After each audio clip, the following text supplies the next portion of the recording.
Aí onde você está, você pode abraçar o seu próprio corpo. Quantas coisas grandes Deus já não fez na sua vida. Quantas coisas maravilhosas o Espírito Santo já não realizou em você e através de você. Por que não clamarmos por um renovo nessa manhã? Por que não buscarmos da parte de Deus a oportunidade de experimentarmos novamente a sua presença, novamente a sua grandeza, novamente os seus milagres, novamente o seu mover, novamente o teu toque, Espírito de Deus. Por isso essa igreja clama nessa manhã, neste que é o último domingo do ano. Faz de novo, Deus, opera novamente, Senhor. Mova mais uma vez a tua presença no nosso meio, na nossa vida, na nossa casa, na nossa igreja. Mova, Deus, mova, Deus, aleluia. Vem, Espírito do Senhor, vem sobre nós, Senhor. Transforma o que precisa ser transformado, muda o que precisa ser mudado. É a nossa oração nessa manhã. Em nome de Jesus, levante a sua mão para Ele, diga: Espírito Santo, essa é a minha oração nessa manhã. Faz de novo, Senhor, opera mais uma vez, Senhor, e não me deixe de fora. Vem sobre mim, sobre a minha vida, com a presença do Teu Espírito Santo. Diga glória a Deus. Você pode aplaudir bem forte o Espírito Santo.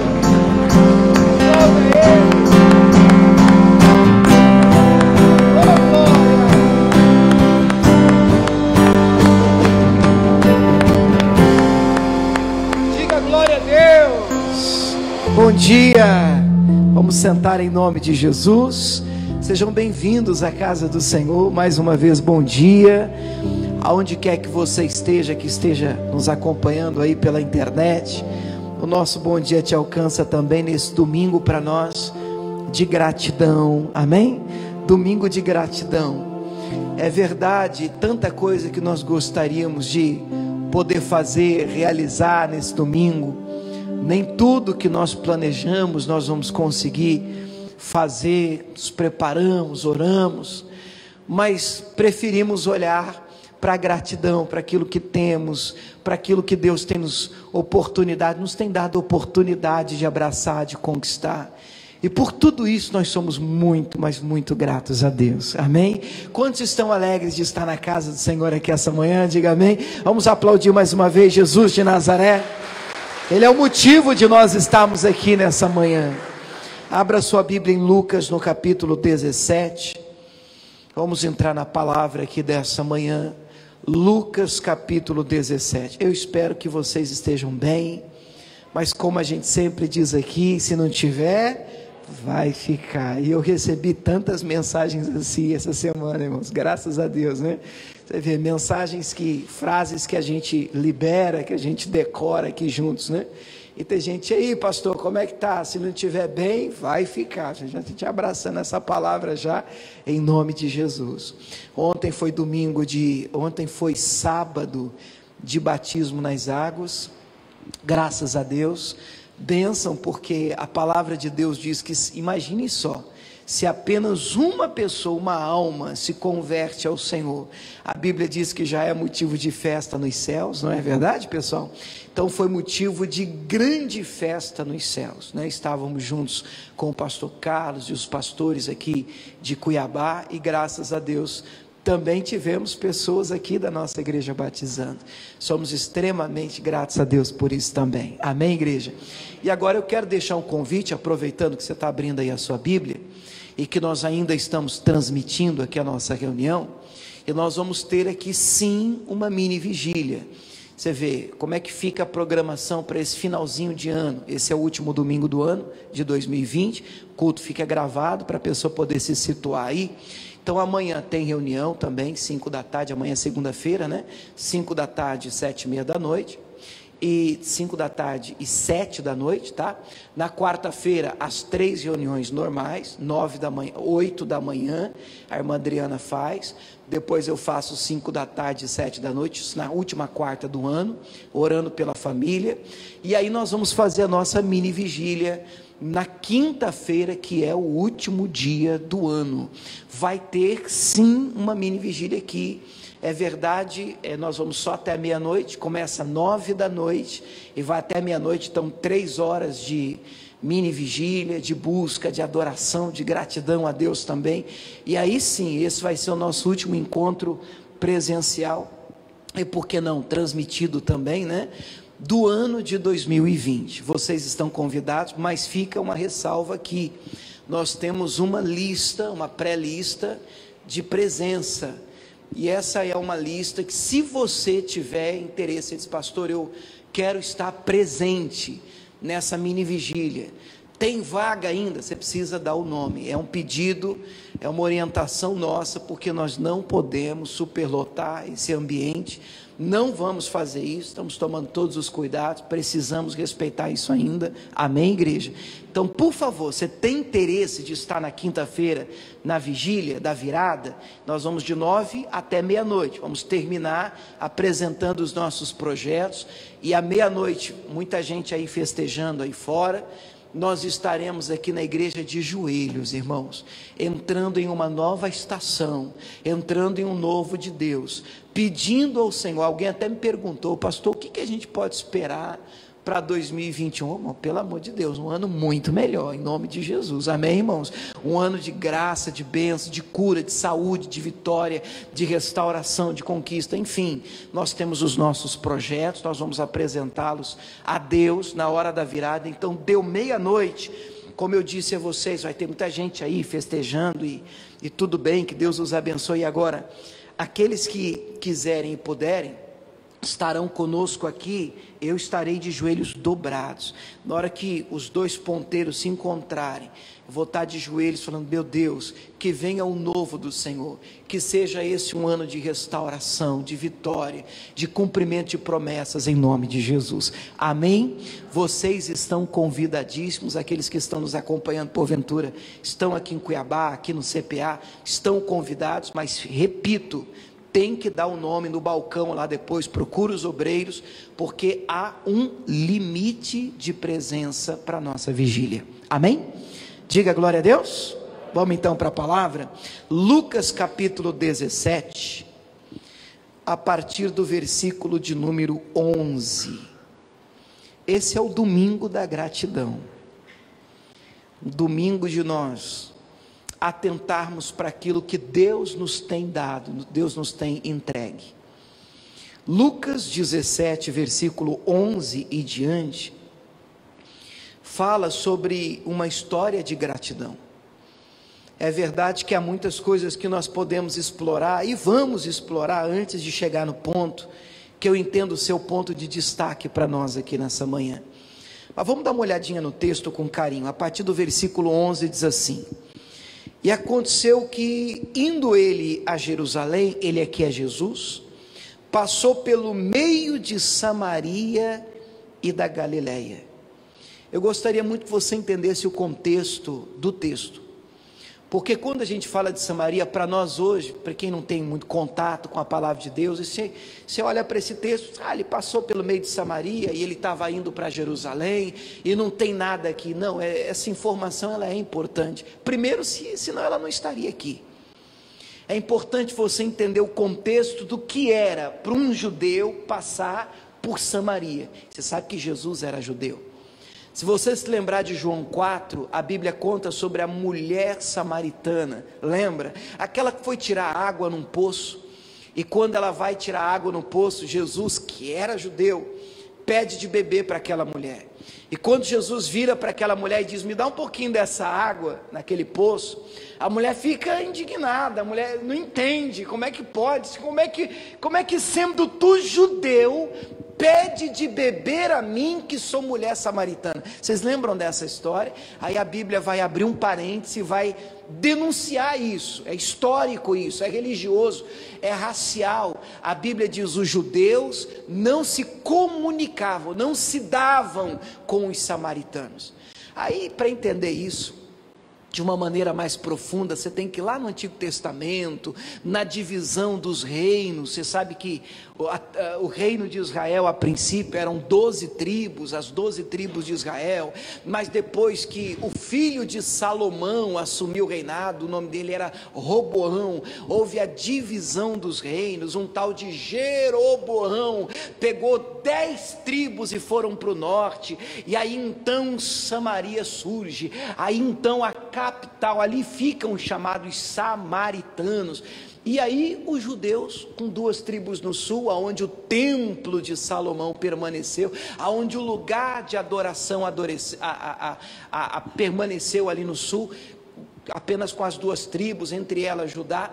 E aí eles são tidos como os puros sangue. Vocês conseguem compreender isso? E aí há uma rixa. Aí a partir desse momento você vai ver ao longo do Antigo Testamento brigas e guerras entre o rei de Israel e o rei de Judá, porque era para ser um povo só, mas agora estavam divididos. Então tudo isso é muito cultural, tudo isso é racial também, até porque quando a mulher vai falar com Jesus, a mulher samaritana do poço, ela diz: vocês os judeus dizem que é em Jerusalém que se deve adorar. Vocês lembram dessa colocação dela?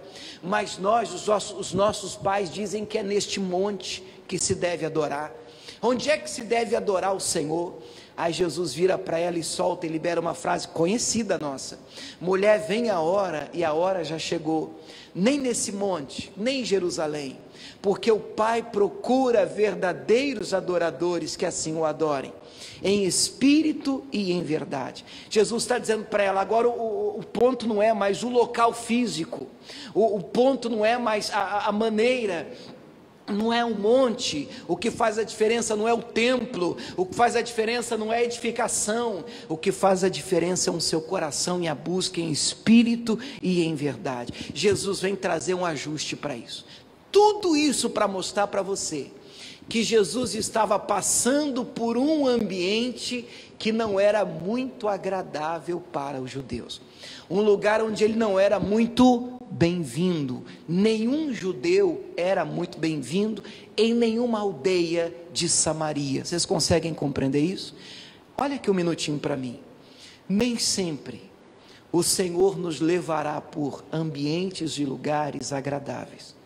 E aí eu não estou falando só fisicamente, eu estou falando de momentos e fases da nossa vida em que o Espírito Santo há de nos conduzir por algumas aldeias em Samaria. Consegue entender o que eu estou dizendo? Momentos na sua vida em que você vai se sentir entre samaritanos. Momentos na sua vida em que você não vai ser tão reverenciado, honrado, aplaudido, benquisto, bem-vindo. Momentos em que as pessoas vão olhar para você diferente e que você vai se sentir um estranho no ninho, se é que você me entende. Jesus está passando pelo meio de uma aldeia de samaritanos. É o alvo final? Não, não é o alvo final. É o destino final? Não, não é o destino final. O texto diz que ele ia para Jerusalém. Você pode estar numa fase da sua vida hoje, e eu quero plantar isso no seu coração, essa verdade, pelo Espírito de Deus. Saiba, você pode não ter chegado lá ainda, mas existem alguns trajetos, algumas fases, algumas estações na sua vida, na nossa, que são necessárias que você passe por elas. Momentos em que você será usado pelo Senhor. Você pode não entender o porquê, você pode não compreender o motivo de tudo, mas se tiver que passar pela aldeia de samaritanos, saiba, Deus tem um propósito nisso. Você pode dizer amém? Deus tem um propósito nisso. O texto diz, eu vou ler de novo o verso 11, que aconteceu que indo ele a Jerusalém, esse era o destino final, ele passa pelo meio de Samaria e da Galileia. Agora já mudou a leitura para a gente, versículo 12, e entrando numa certa aldeia de samaritanos, saíram-lhe ao encontro 10 homens leprosos, os quais pararam de longe. Você vê que tudo tem um propósito? Por que uma aldeia de samaritanos? Por que um ambiente hostil? Por que passar por um lugar onde eu não sou bem-vindo? Por que passar por um ambiente ou enfrentar uma fase da minha vida onde as coisas, sabe, não estão acontecendo? Se o meu destino final é Jerusalém, se o que Deus tem para mim é grande e maior, por que experimentar o menor? Por que aceitar o inferior? Mas Deus tem um propósito em tudo. Diz o texto que Jesus entra naquela aldeia de samaritanos, e 10 leprosos, nós conhecemos, eu penso que você conhece a história, a famosa história da cura dos 10 leprosos, eles param de longe, e param de longe porque nós sabemos que os leprosos, eles eram banidos da sociedade, do convívio familiar, do convívio em grupo. Existiam no Antigo Testamento, inclusive, cidades que eram destinadas a esse grupo de pessoas, que a Bíblia tinha como pessoas imundas. Um leproso era tido como um imundo, um sujo. Inclusive, tudo aquilo que ele tocava, a cama que ele sentava, se deitava, também era tida como imundo. Ele não podia tocar em nada, e atenção, nem em ninguém. Respeitando isso, que era até lei do Antigo Testamento, esses 10 leprosos, eles param de longe, leprosos, sujos, indignos de uma proximidade com o Senhor. Irmão, com todo temor, deixa eu te falar uma coisa. Às vezes a gente lê esse texto, a ideia de quem tem, a gente só vai imaginando, né, fisicamente um leproso, uma pessoa suja, uma pessoa doente, uma pessoa, e a gente já leva para o contexto da Bíblia. Mas para mim estes leprosos representam a nossa vida, eu e você, indignos, sujos, imundos, no pecado, distantes do Senhor, sem realmente condição nenhuma de ter proximidade com Deus. Foi por isso que Jesus morreu por nós. Você pode dizer amém por isso? Foi por isso que ele verteu o sangue dele na cruz do Calvário, para nos limpar da nossa imundície, do nosso pecado, da nossa sujeira, para nos lavar com o sangue dele, porque nós não éramos dignos de nos aproximar do Senhor. Oh, glória a Deus por isso. Eu me vejo nesses 10 leprosos, eu vejo você nesses 10 leprosos, eu vejo a nossa vida nesses 10 leprosos. Mas há uma boa notícia: ainda que indignos, ainda que de longe, ainda que você se sinta distante do Senhor, você ainda pode levantar a sua voz por misericórdia. Diga amém, pessoal. Olha o que diz o texto, o versículo 13 diz que eles fazem exatamente isso. Levantaram a voz dizendo: Jesus, mestre, tem misericórdia de nós. De longe, sujos, miseráveis, completamente imundos, não merecedores, eles levantam a voz: Jesus, Jesus, tem misericórdia de nós. Para mim esse é o caminho. Eu acredito até que foi o que nós fizemos, o que você já fez. Levantou a voz: Senhor, tem misericórdia da minha vida. Senhor, quando a gente se olha no espelho da palavra de Deus, a gente vê quão indigno a gente é. Você pode dizer amém? Quão distante, não merecedor a gente é. E quando a gente olha para os nossos pecados, para as nossas imperfeições e a lepra que nós carregamos dentro de nós, nós percebemos que estamos tão longe de Deus. Mas mesmo assim, mesmo distante, graças a Jesus de Nazaré, nós podemos levantar a voz por misericórdia. E o nosso Deus é misericordioso, aleluia por isso. O nosso Deus, Ele nos abraça, Ele nos limpa, Ele nos perdoa. E mesmo distante, que história tremenda, eles gritam, eles clamam por misericórdia, e Jesus dá a resposta. Versículo 14, o texto diz que ele, Jesus, vendo-os, disse-lhes: ide, mostrai-vos aos sacerdotes. E aí o texto completa dizendo, você pode ler comigo? E aconteceu que, agora, como é que é? Indo eles, destaque essa frase, mais uma vez, indo eles, só mais uma vez, bem alto, indo eles ficaram limpos. Diga aleluia, gente. Pergunto, olho para o pastor, não vale colar agora, quando é que eles ficaram limpos? Indo eles, essa é a frase que merece o destaque. A ideia é a seguinte: de longe eles gritam: tem misericórdia, Jesus, Jesus. Jesus para, mesmo de longe, responde: ide. Claro que ele não falou assim baixinho, né? Porque está tudo na gritaria aqui, né, irmão?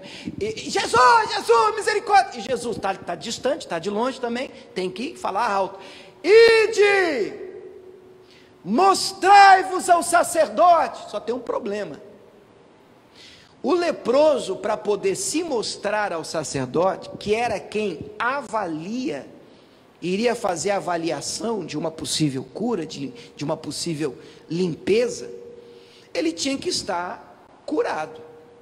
Então o leproso, uma vez sarado, percebeu que as manchas desapareceram do corpo, a lepra sumiu. Aí o leproso ia até o sacerdote, que examinava o leproso, olhava, vira, vamos ver, sumiu mesmo, não tem mais lepra. Aí o sacerdote declarava: limpo, está limpo. Aí ele podia ser reintegrado a um convívio social, à cidade, podia novamente ser recebido. Vocês estão compreendendo isso? Olha que luta! Mas ele tinha que ser examinado, tinha que checar para ver se realmente ele estava limpo. Agora olha o que Jesus está mandando os 10 fazer. Jesus vira para os 10 de longe e diz: pode ir, podem se mostrar ao sacerdote. Aí imagina os 10, um olha para o outro: espera aí, mas nós vamos lá fazer o quê? Porque eu ainda estou sujo, eu ainda estou indigno, eu ainda estou imundo, eu ainda estou leproso. E aí o texto diz que indo eles, eu amo esse texto, uma vez conversando com a Camila sobre esse texto, ficou no nosso coração uma grande verdade. Tem milagres que acontecem enquanto a gente vai. Tem coisa que Deus faz enquanto você caminha. Isso é importante você entender, porque a maioria de nós, nos lugares dos 10, diria: peraí, me limpa que eu vou, me cura que eu vou, tira a lepra para eu poder me mostrar ao sacerdote. E Jesus do outro lado diz: não, vai que eu te curo. Não, me cura que eu vou. Não, vai que eu te curo. É igual Moisés diante do mar, né? Diga ao povo que marche. Não, abre que eu marcho. Não, se você marchar eu vou abrir. E essa tem sido a batalha de muitos cristãos. Não, se o Senhor fizer, se ficar completa a obra, se todas as condições me forem dadas, fornecidas, se eu tiver tudo um ambiente preparado e propício, se eu tiver todas as condições, então eu faço. Mas isso não é viver pela fé. Amém, igreja? Não, isso não é viver pela fé. Existirão momentos na sua vida, na minha, na nossa vida, em que nós vamos simplesmente ter que ir, continuar, um passo de cada vez. E grave isso em nome de Jesus: enquanto você vai, enquanto você caminha, enquanto você vive um dia de cada vez, enquanto você obedece todo dia a voz do Senhor, a lepra vai sumindo. Diga glória a Deus. O milagre vai acontecendo. Quando? Enquanto você vai. Então, por favor, não pare, continue em nome de Jesus. Enquanto você continua, Deus trabalha em seu favor. A Bíblia diz que indo eles, que lindo, todos eles, o texto diz, ficaram limpos, foram curados. E aí no versículo 15, é o destaque de hoje. E um deles, gente, eram quantos? Eram 10. E um deles, vendo que estava são, voltou glorificando a Deus em alta voz. Esse é o destaque de hoje. Irmãos, eu sou muito grato a Deus, sabe, por tudo que Deus nos fez. Esse é o último domingo de 2020. Foi um ano e tanto. Amém ou não amém, irmãos? Um ano de muitas emoções, né? De muitas emoções, guerras, lutas, batalhas. Mas nós também tivemos grandes vitórias, conquistas. Nós também alcançamos tantas coisas da parte do Senhor. Eu imagino que na sua vida você também tenha motivos para ser grato ao Senhor, amém? Quem sabe uma cura, um livramento, uma prosperidade, uma bênção financeira, familiar. Eu penso que nós gastaríamos um bom tempo nomeando aqui, escrevendo, citando conquistas e vitórias da parte de Deus na nossa vida. É ou não é verdade? Você teria vitórias, conquistas para nomear? E eu sou extremamente grato a Deus por todas elas, todas essas graças, todas essas conquistas. Agora, o ponto de hoje é: você é grato a Deus? Você entende a importância de parar e voltar para dizer obrigado, Jesus? Para dizer: Senhor, em meio a tantas coisas, podia ser tão diferente, podia ser tão complicado, podia ser tão pior. Parar um pouco a sua vida, o seu relógio, o seu calendário, e dizer assim: peraí, hoje eu quero voltar à igreja, mas não para dizer: Senhor, me limpa, me cura, me prospera, me liberta. Senhor, eu quero voltar à tua casa nessa manhã de domingo, é a proposta do culto de hoje, apenas para dizer o que, igreja? Obrigado. Jesus, obrigado. O texto diz que 10 foram abençoados, irmãos, e a proporção, para mim, isso aqui não é à toa que está colocado na Bíblia, porque muita gente na igreja é abençoada. Muitas pessoas que já entraram por essa porta alcançaram graça da parte do Senhor. Mas é interessante que a proporção, ela me assusta, é de 10 para 1, é de 1 para 10. Imagine essa cena, se de cada 10 pessoas que são agraciadas pelo Senhor, apenas uma tem a sensibilidade, a graça de dizer: não, peraí, eu quero agradecer ao Senhor por aquilo que Ele tem feito na minha vida. Eu quero dizer a Deus que eu sou grato por aquilo que Ele fez na minha vida. Isso não deve ser imposto. Eu não vejo Jesus dizendo: vai lá, se mostra ao sacerdote e depois volta aqui, hein? Tem que voltar, tem que voltar de joelho agradecendo. Não, Jesus não pede isso. E ainda hoje eu penso que Ele não nos obriga a ter um coração inclinado para a gratidão. Eu penso que isso tem que estar plantado dentro da gente. Amém ou não amém, irmãos?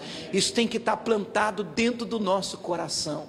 Um espírito inclinado à gratidão. Um espírito disposto a parar e dizer: peraí, Senhor, tanta coisa que eu já pedi, já alcancei, já conquistei. Hoje eu quero parar para dizer obrigado. Obrigado, Jesus.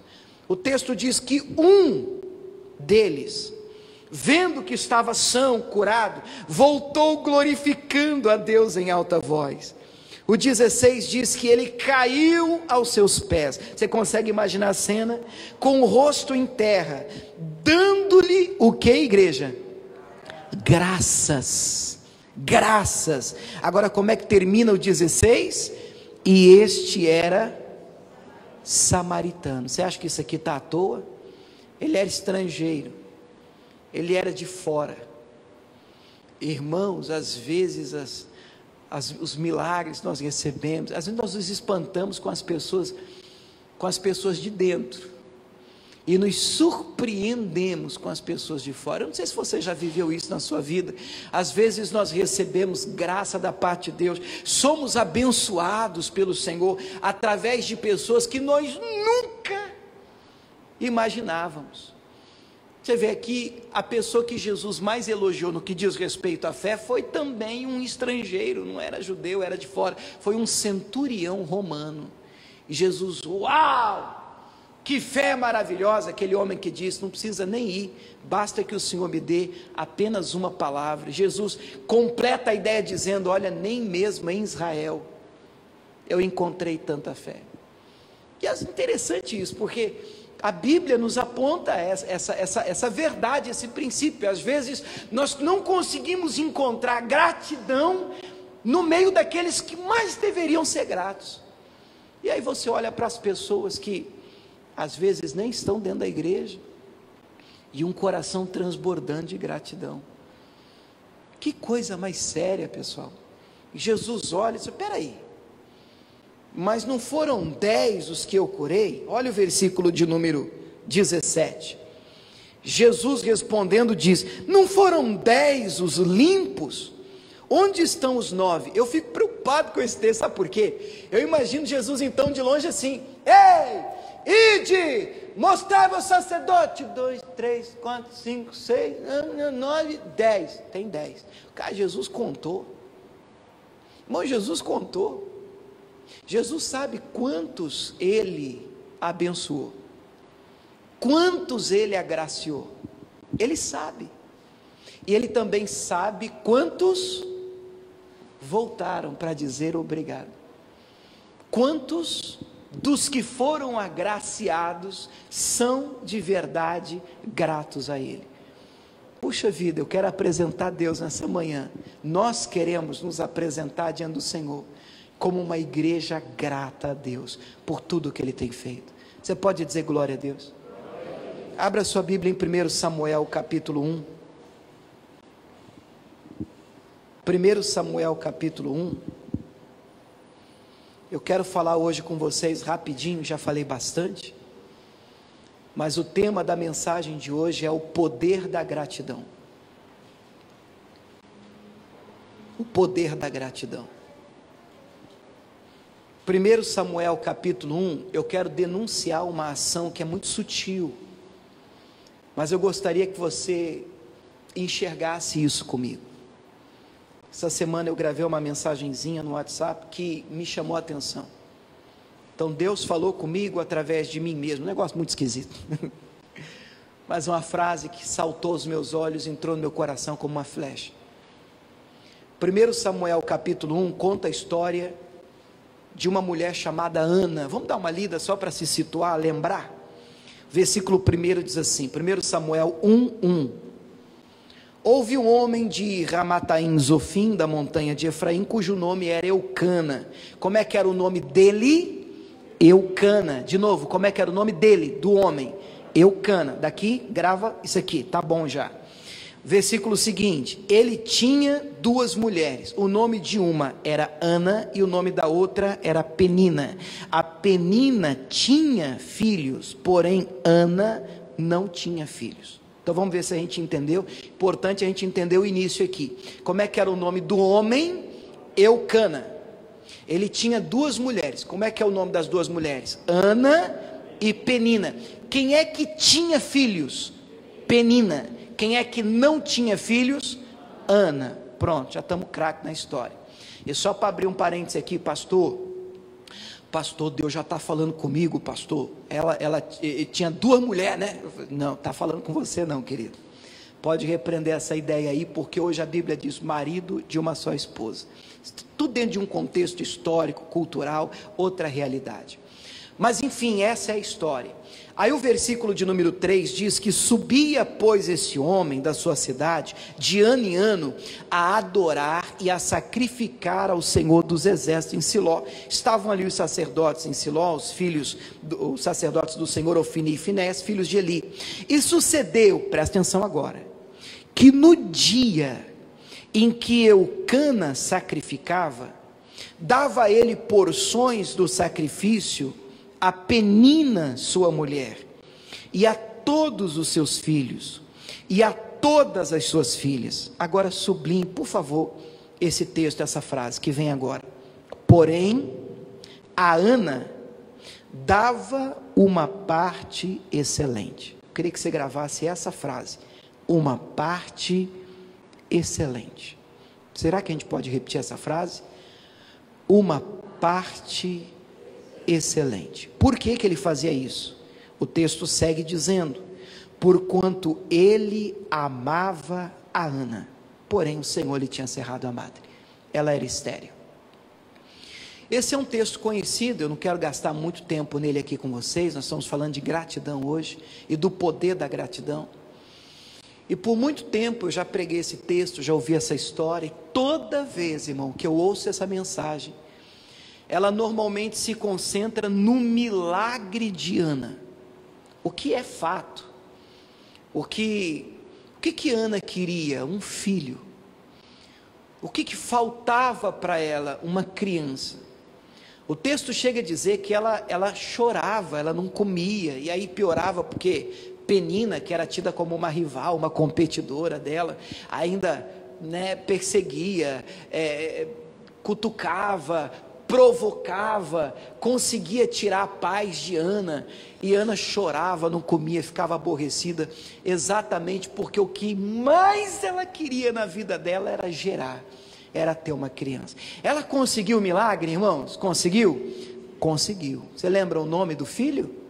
Samuel. Foi um milagre, e não foi qualquer filho que Deus deu para ela, foi o maior sacerdote que já existiu na Bíblia Sagrada, o homem que ungiu Saul, ungiu Davi. Realmente Samuel fez tremenda diferença.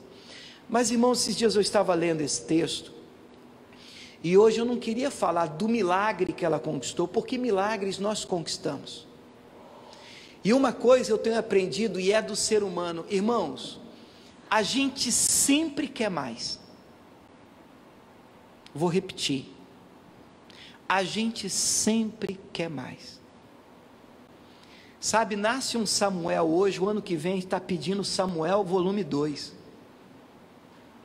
E se nascer o volume 2, chuta, o que a gente vai pedir? Pronto, já contaram para você, o 3. Porque a busca, a nossa, com a sua permissão, vou falar nossa busca, a busca do ser humano, ela é interminável pelas bênçãos do Senhor. E por favor, não entenda errado, Deus tem bênção para dar? Tem. É errado a gente perseguir o nascimento do nosso milagre? Claro que não. Nós somos uma igreja que ora por milagres. Nós somos um ambiente, um povo que acredita que Deus faz. Quando não há nada, do estéril, daquele que não consegue produzir, daquele que não consegue gerar, daquele que não consegue conquistar, Deus pode fazer. Diga glória a Deus, irmãos. E Deus faz, o nosso Deus é grande, Ele é maravilhoso, isso é inegável. Mas hoje nós não estamos aqui para falar do que Deus pode te dar. Hoje eu gostaria que você prestasse atenção no que Deus já te deu, no que você já tem. Há uma síndrome que eu chamo de síndrome de Ana. Ela é sutil, pelo amor de Deus, não me entenda errado, está repreendido todo espírito de confusão, mas ela é sutil. Para mim é uma síndrome, síndrome é uma doença, tá, irmãos? Que faz com que você não tenha olhos para o que tem, mas você só consegue manter os olhos no que falta. Então a gente só consegue chorar pelo Samuel que não nasceu. Repito mais uma vez, irmão, vamos perseguir o nascimento dos nossos milagres, dos nossos Samuéis. Diga glória a Deus. Vamos, Deus vai gerar, nós vamos crescer, nós vamos alcançar, nós vamos conquistar.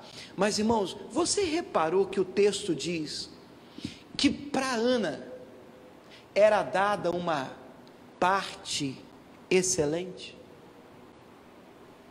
E por que às vezes, irmãos, isso não é suficiente para nós nos alegrarmos no Senhor? O texto diz que ela chorava e não comia, mesmo sendo a mais amada, e tendo e recebendo sempre uma porção diferenciada. Os olhos de Ana estavam apenas naquilo que ela ainda não tinha. Ela não conseguia enxergar aquilo que ela já tinha. Vocês estão me acompanhando? Eu queria que você hoje, principalmente hoje, parasse para pensar um pouquinho na parte excelente que Deus já te deu. Existem coisas boas na sua vida? Tem coisas boas que Deus já te deu? Escute, irmãos, eu tenho certeza que tem Samuel para nascer ainda. Eu mesmo tenho promessas e milagres de Deus que não nasceram em 2020. E eu vou continuar perseguindo o nascimento deles em 2021, em nome de Jesus. Junto com você, vamos orando, vamos buscando, vamos clamando, vamos lá, em nome de Jesus. Um dia vai nascer, um dia eu vou conquistar isso, um dia eu vou chegar lá, um dia eu vou alcançar aquilo outro. Mas, irmãos, hoje é dia de nós pararmos e olharmos para aquilo que de excelente o Senhor Deus já nos deu. Se você parar um pouquinho, irmãos, você vai perceber que não há motivo para angústia, não há motivo para choro, de tristeza, de amargura. A Bíblia diz, Ana chorava e não comia. Não há motivo, porque Deus tem sido bom para conosco. Você pode dizer glória a Deus por isso? É verdade, vamos lutar por aquilo que ainda falta, mas com o coração transbordando de contentamento. Deixa eu explicar a diferença para você, entre comodismo e contentamento. Abra sua Bíblia em Filipenses no capítulo 4, a partir do verso 10. A gente tem que entender a diferença entre comodismo e contentamento. Eu não estou pregando comodismo. Não, tá bom do jeito que tá mesmo, fica assim, e vamos morrer assim, porque o Senhor quer assim, e tem gente que vive assim. E chama isso, disfarça isso, maqueia isso de gratidão, de contentamento. Não, isso não é contentamento. É diferente. Isso é comodidade. Tem gente que vive num ambiente muito perigoso. Tá bom do jeito que tá, e se não vier um guindaste para levantar ele, do jeito que ele está ali, ele morre ali, ele fica ali. Não é isso que eu estou pregando. Eu penso que não é esse o Espírito do Senhor para nós. O Senhor quer sim que você cresça, que você rompa, que você conquiste, que você alcance coisas grandes, porém, partindo de um coração cheio de contentamento. E qual é a diferença? Filipenses capítulo 4, versículo 10, diz assim, 4:10. Ora, muito me regozijei no Senhor, por finalmente reviver a vossa lembrança de mim, pois já vos tinhas lembrado, mas não tinhas tido oportunidade. Agora olha o 11, isso aqui é Paulo, cheio do Espírito Santo, escrevendo uma carta aos crentes de Filipos, por isso Filipenses. Olha o 11, não digo isso por necessidade. Agora olha a frase, essa é a frase, porque já aprendi a contentar-me com o que eu tenho. Isso é comodismo? Não, isso é contentamento. Estar feliz com o que você tem não significa não perseguir mais da parte do Senhor. Estar bem com o que você tem faz parte de um coração que transborda de gratidão e contentamento. Isso é importante, muito importante. Por quê? Porque os milagres de Deus passam por um coração que já aprendeu o contentamento. Escute o que Paulo está dizendo. Ele diz, eu já aprendi. Qual é a lição? Qual é o ponto? Nós não nascemos sabendo. Muito pelo contrário, irmão, nós nascemos sabendo a ingratidão, o descontentamento. Nós nascemos programados para insatisfação. Nunca está bom. O ser humano nasce debaixo dessa coisa, da ingratidão e da insatisfação e do descontentamento. Então, eu recebo algo hoje, amém, daqui a pouquinho, amanhã, eu quero outra coisa, semana que vem, eu quero outra coisa, e você sabe quando é que isso vai acabar? Nunca. Por isso que a gente precisa encontrar no Senhor, não sei se você está me acompanhando, um lugar de contentamento, um lugar onde, olha o que ele diz, olha a frase, um lugar onde eu aprenda a estar contente com o que eu tenho. Por quê? Porque eu quero morrer no comodismo? Não, porque eu só posso ir para mais se eu estiver feliz com Deus, com o que eu tenho hoje. A gente tem que entender isso, e isso não é isolado. Em João 6, Jesus multiplica os pães e peixes. Vocês lembram quantos pães? 5 pães, 2 peixinhos, uma multidão para comer. Eu conheço uma turma, eu tenho uns colegas mesmo aqui na igreja, que só ele sozinho, 5 pães, 2 peixinhos, moleza. Mas era uma multidão, irmãos. Jesus pega os 5 pães e os 2 peixes, ele levanta para o céu e diz, Pai, essa merreca não dá para nada. Foi isso que ele fez? Mas às vezes nós fazemos isso. O salário, irmãos, cai na conta já amaldiçoado. Recebemos o salário, ele cai no bolso, a gente dizendo assim, misericórdia, como é que dá para viver com a coisa? Mas não vai viver, não dá mesmo, uma boca dessa. Estamos desalinhados, o coração não tem contentamento, tem insatisfação, esquecemos da parte excelente e olhamos só para o Samuel que não nasceu ainda. E isso é sutil. Você precisa perceber isso é muito sutil, é leve. A coisa é tão sutil que se você não vigiar, daqui a pouco você já está reclamando do que tem. Reclamando do que tem. Eu contei para vocês um dia que fui fazer compra aqui no supermercado. Estou voltando para casa com as compras atrás do carro. Na hora que eu estacionei, veio um sentimento assim, olha que demônio, por contar fica só entre nós e a internet, irmãos, um pensamento assim, que droga, vou ter que descarregar esse carro, as compras, rapaz, eu tenho um carro, tem gente que vai lá, faz a compra, tem que pegar um Uber, tem que pegar um ônibus, primeiro, tem o dinheiro para fazer a compra, tem um carro para ir embora para casa, para vir na igreja, tem saúde para pegar a sacola, descer e descarregar.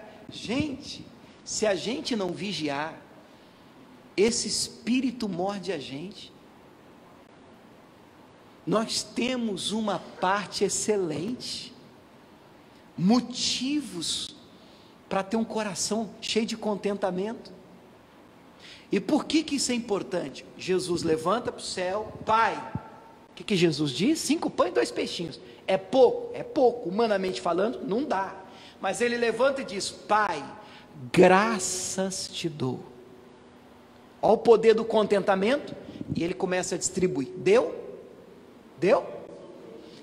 e sobraram 12 cestos cheios.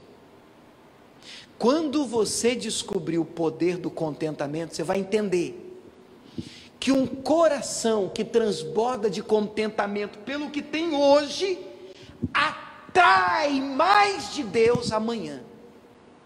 Eu não estou ensinando você a dizer, Pai, obrigado por essa miséria, que coisa ruim, o negócio está feio, glória a Deus, aleluia. Não é isso, a ideia não é essa, a ideia é, Deus, obrigado por aquilo que eu tenho, porque eu tenho certeza que o Senhor é poderoso para agir, o Senhor é poderoso para fazer dar, o Senhor é poderoso para multiplicar. Meu Deus, é o que eu possuo hoje, mas eu sou grato a Ti, porque eu sei que disso um grande milagre pode acontecer. Diga glória a Deus, irmãos.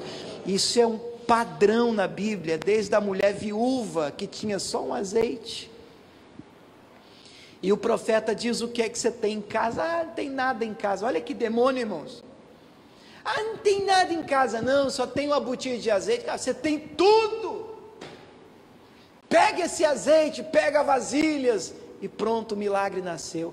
Quando a gente descobrir, irmão, o poder do contentamento, naquilo que a gente já tem, naquilo que a gente já possui, na parte excelente que já existe, nós vamos desatar. Gente, o que eu estou te falando é poderoso. Você vai abrir o céu, você vai desatar mais milagres sobre a sua vida, porque contentamento atrai milagres da parte de Deus. Você pode dizer glória a Deus por isso? Diga, contentamento atrai milagre e favor da parte do Senhor. Você recebe essa palavra em nome de Jesus? Você pode aplaudir o Senhor Jesus por ela? Eu queria que você ficasse de pé, e hoje nós não vamos pedir, topa? O que nós vamos fazer agora? Agradecer. Você tem motivo para agradecer? À medida que a gente for orando, a minha oração é que o Espírito Santo vá te lembrando de tantas coisas boas que Ele já fez na sua vida, que que o Espírito Santo vai te lembrando, que é verdade. Pode ser que o seu Samuel não tenha nascido ainda nesse ano. É aquilo que você tanto persegue, mas vai nascer. Mas hoje não é dia de você ficar olhando para o que falta, porque o que não nasceu ainda. Vamos dar uma olhada naquilo que temos, naquilo que conquistamos. Tem uma parte excelente que merece o nosso obrigado da parte do Senhor. Coloca a mão no seu coração, fecha os teus olhos. Meu Deus, nós somos extremamente gratos a Ti. E nessa manhã de domingo, meu Pai, nós nos ajuntamos, nos unimos. Meu Deus, hoje não para pedir uma bênção, não, meu Deus, para perseguir uma conquista, mesmo entendendo que o Senhor tem conquista para nos dar. Mas hoje nós não estamos aqui reunidos para orar por um Samuel que não nasceu ainda. Nós entendemos que ele virá. Nós entendemos que o Senhor é fiel para cumprir aquilo que o Senhor prometeu.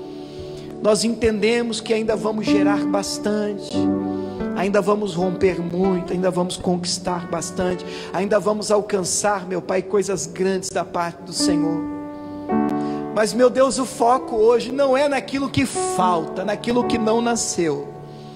O foco, meu Pai, aqui nessa manhã está, meu Pai, naquilo que temos. Que sejam 5 pães, que sejam 2 peixes, que sejam, meu Pai, apenas uma botija de azeite. É tudo o que precisamos. Se existir contentamento nisso, Deus, então o milagre poderá acontecer. Se existir alegria nisso, Deus, então o milagre poderá nos visitar. Então, Espírito Santo, comece a trazer a memória, dentre tantas funções do Senhor. Tua palavra diz que o Senhor nos faria lembrar de todas as coisas. Então traga a memória agora, traga a memória desse homem, dessa mulher. Esteja ele aqui presente nessa igreja, esteja ela aqui nesse lugar ou em casa, acompanhando em qualquer lugar.